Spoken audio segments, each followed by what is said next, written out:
Nii, aga kui ma nüüd olen täiskasvanud ja ma olen selles põgene võitle seisundis, mis siis täpsemalt mu kehas toimub?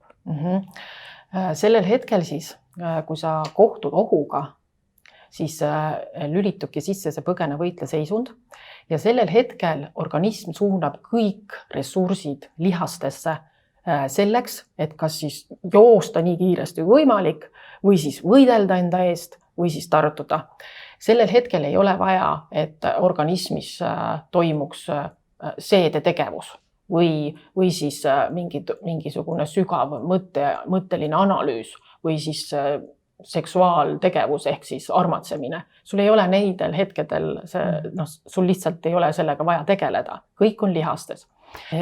Ja kui sa siis sellel hetkel näiteks sööd, kui sa oled selles seisundis, siis tegelikult seedetegevus ei toimi. Et ohuseisundis ei teki meil sekreedid, ehk siis maahappe ei teki, ensüümid ei teki ja sapphapped ei teki, et lagunduda toite lõpuni. Aga organism vajab toitaineid oma funktsioonide täitmiseks. Näiteks aju koosneb valdavalt rasvadest ehk siis aju vajab kasulikke rasve, näiteks lõhekala, milles on omega-3 või oliiviõli.